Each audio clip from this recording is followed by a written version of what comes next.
নমস্কার বন্ধুরা, সুপ্রিয়া রান্নাঘরে সবাইকে স্বাগত। আজকে আমি আবারও নিয়ে চলে এসেছি একটা নতুন রেসিপি, পমফ্রেট মাছের ঝাল। খুব সহজ এবং ঘরোয়া পদ্ধতিতে আমি এই মাছের রেসিপিটি তৈরি করেছি। দেখুন, আপনাদেরও ভালো লাগবে। যদি ভালো লাগে আপনারাও বাড়িতে তৈরি করে দেখবেন এবং সবাইকে করে খাওয়াবেন। আশা করছি আপনাদের সকলেরই খুবই ভালো লাগবে। চলুন রেসিপিটি পুরোটা দেখে নেওয়া যাক। প্রথমেই আমি নিয়ে নিয়েছি পমফ্রেট মাছ, পরিমাণ মতো নুন, হলুদ, তেজপাতা, শুকনো লঙ্কা এবং গোটা জিরে, আদা, জিরে, টমেটো, শুকনো লঙ্কার পেস্ট, আর নিয়ে নিয়েছি তেল। মাছগুলো আমি প্রথমে কেটে ভালো করে ধুয়ে নুন হলুদ মেখে নিয়েছি। এবার একটা কড়াইয়ের মধ্যে তেল দিয়ে এক এক করে মাছগুলোকে ভালোভাবে ভেজে নেব।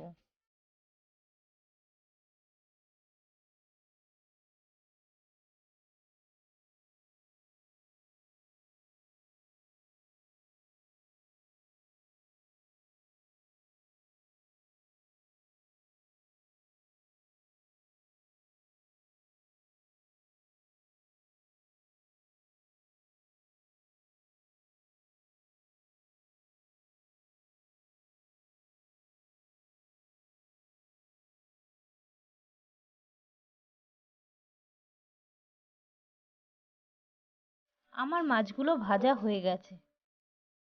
এবার কড়াইয়ের মধ্যে তেল দিয়ে তেল গরম হয়ে গেলে এর মধ্যে একে একে তেজপাতা, গোটা জিরে, শুকনো লঙ্কা দিয়ে দেব। এগুলো হালকা ভেজে নিয়ে তারপর এর মধ্যে আমি আগে থেকে করা মশলাগুলো এর মধ্যে দিয়ে দেব। যারা আজ আমার চ্যানেলে প্রথম এসেছেন তারা দয়া করে আমার চ্যানেলটি সাবস্ক্রাইব করে দেবেন এবং বেল বাটনে ক্লিক করে দেবেন, যাতে চটপট নোটিফিকেশান পৌঁছালে আপনারা ভিডিওটি দেখে নিতে পারেন। আর যেসব বন্ধুরা আমার চ্যানেলটি অলরেডি সাবস্ক্রাইব করে আমার পাশে থেকেছেন তাদের অসংখ্য ধন্যবাদ জানাচ্ছি আমি। আপনারা প্লিজ এভাবেই আমার পাশে থাকবেন আর আমাকে অনেক দূর এগিয়ে দেবেন। আমি মশলাটা খুব ভালোভাবে কষিয়ে নিচ্ছি।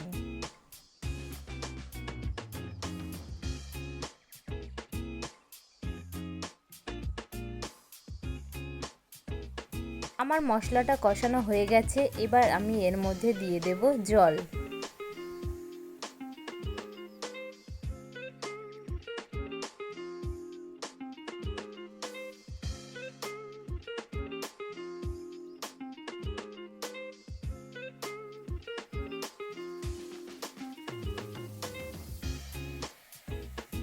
জলটা ফুটলেই আমি এর মধ্যে এক এক করে মাছগুলো দিয়ে দেব।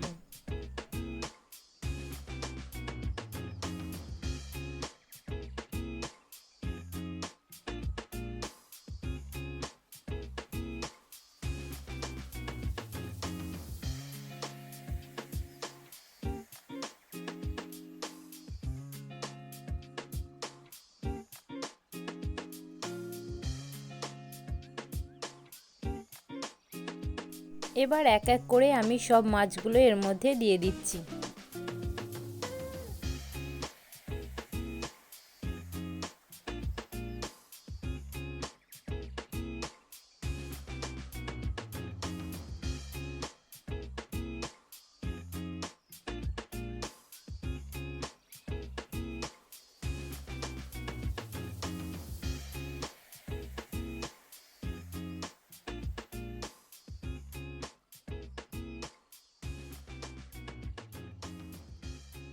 এবার 5 মিনিটের জন্য আমি এটাকে ঢেকে দেব।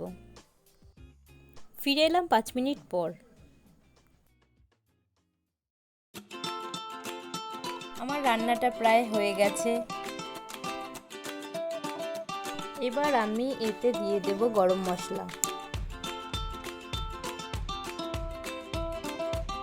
আমার রান্না কমপ্লিট। এবার সার্ভ করার পালা। গরম গরম ভাতের সাথে জাস্ট জমে যাবে এই রেসিপি। এই রেসিপিটি আপনাদের কেমন লাগলো সেটা জানাতে অবশ্যই ভুলবেন না। আমাকে প্লিজ কমেন্ট করে জানাবেন কেমন হয়েছে। আবার একবার সবাইকে অসংখ্য ধন্যবাদ এই ভিডিওটা দেখার জন্য। নমস্কার বন্ধুরা, ভালো থাকবেন, সুস্থ থাকবেন আর সবাইকে সুস্থ রাখার চেষ্টা করবেন। বাই।